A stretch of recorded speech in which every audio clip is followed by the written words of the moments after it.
আসসালামু আলাইকুম।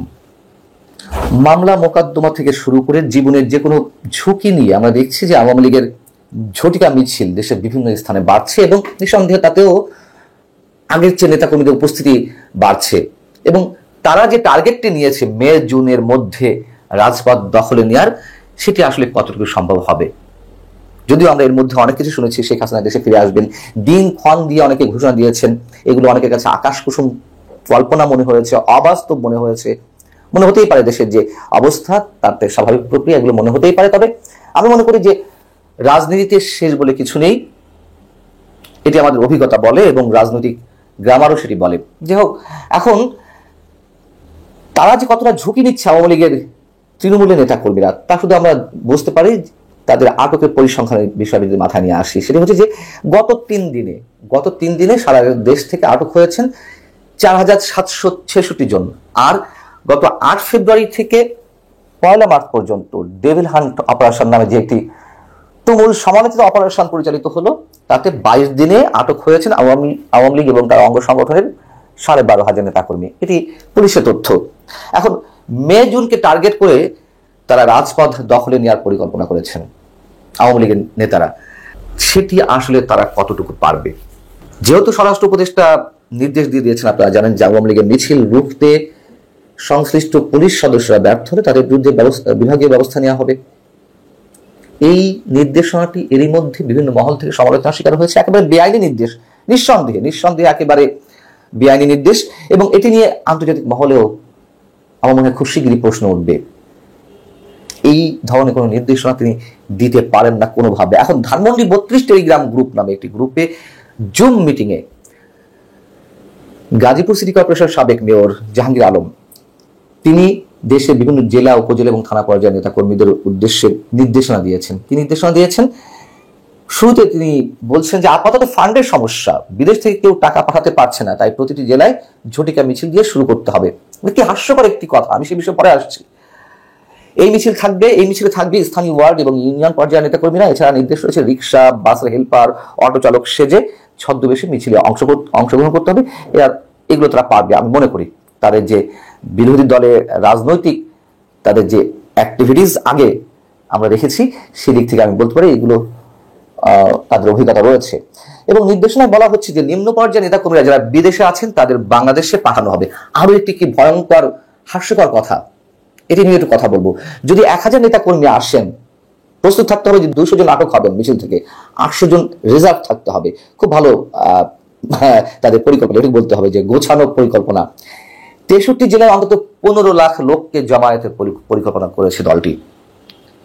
বিষয় হচ্ছে দুটি পয়েন্টের কথা না বললেই একেবারে আমার নিজের কাছেই খারাপ লাগবে।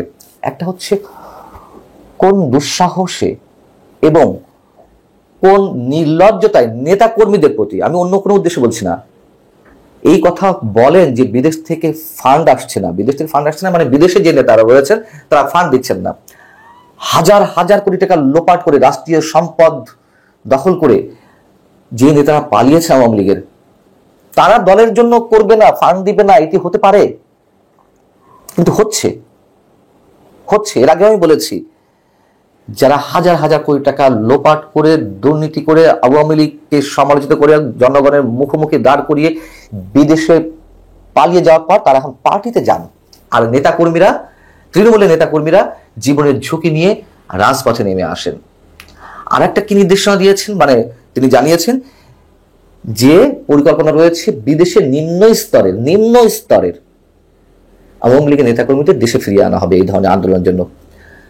কেন? যারা দুধের শটটুকু খেয়েছেন, একটু আগে যাদের কথা বলছিলাম, চোর, ছাত্চোর, বদমাইশ, ডাকাত, দুর্নীতিবাদ যারা পালিয়ে গেছে, তাদের কাউকে আনতে পারেন না আপনারা দেশে? তাদের নেতৃত্বে সবকিছু পরিচালিত হোক, বুদ্ধি পরামর্শ দিক, সেটা পারবেন না। ঘুরে ফিরে সেই তৃণমূলের নেতা কর্মীদেরকে জীবনের ঝুঁকির মধ্যে ফেলার জন্য পরিকল্পনা করা হয়, বিদেশ থেকে তাদের নিয়ে আসা হবে। কি অদ্ভুত!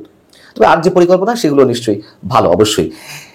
এদিকে সরকার যেমন যুদ্ধংদেহী একটি পরিকল্পনা নিয়ে আছে, মানে প্রকাশ্যেই বলছে যে আওয়ামী লীগের নেতা কর্মীরা যেখানে নামবে সেখানেই তাদের আটক করা হবে, তাদের বিরুদ্ধে ব্যবস্থা নেওয়া হবে।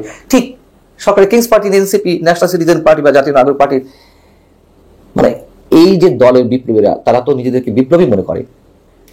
এই বিপ্লবীরা আবার আওয়ামী লীগকে ঠেকানোর জন্য রাজপথে সোচ্চার হয়েছে এবং হচ্ছেন। কোন এখতিয়ারে?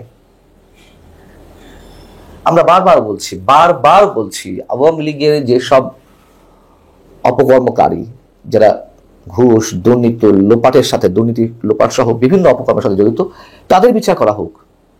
এই যে পুলিশের সহায়তায় ছাত্রলীগ, আওয়ামী লীগ 15.5 বছর বিরোধী দলের উপরে যে ধরনের অত্যাচার নির্যাতন চালিয়েছে, সেই একই অবস্থা এখন সেই পুলিশ আবার আগের চেহারায়। আর এই যে এনসিপি এখন ছাত্রলীগের ভূমিকায়, লাভটা কি হচ্ছে? বারবার একই প্রশ্ন করছি আমরা। এবং প্রত্যেকেই ক্ষমতালোভী, প্রত্যেকেই। এই রাষ্ট্রের কথা, সাধারণ মানুষের কথা কেউ ভাবছেন না। দিন বদলের স্বপ্ন দেখাচ্ছেন, নতুন বাংলাদেশ বিনির্মাণ করবেন, দ্বিতীয় স্বাধীনতা হয়েছে। স্বাধীনতা একটাই। আরো অনেকে বলছেন, আমিও সেই একই সুরে কথা বলাতে চাই, স্বাধীনতা একটাই। কিন্তু নতুন বাংলাদেশ গড়ার কথা বলে ভণ্ডামির কোনো প্রয়োজন নেই।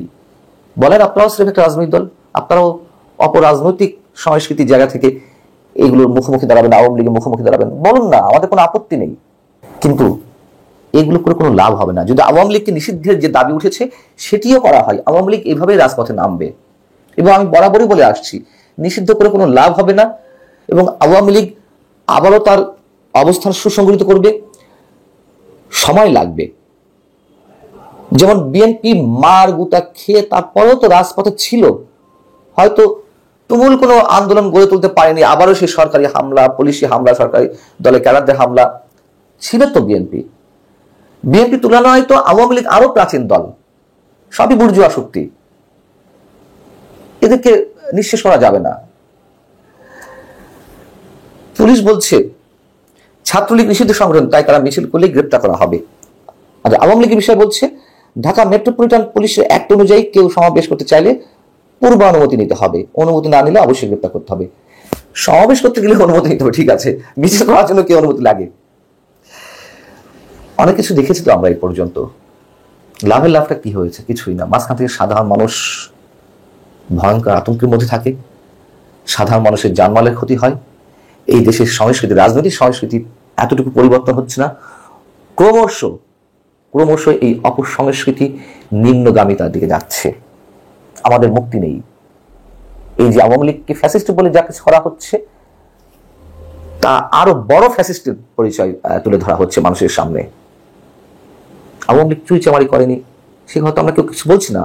আওয়ামী লীগ অপরাধ করেনি, অন্য সব ভয়ঙ্কর অপরাধ করেনি, কেউ বলছি না, কারণ বলার ন্যূনতম নৈতিক সাহস নেই। করেছে, কিন্তু তার বিচারটি এভাবে নয়।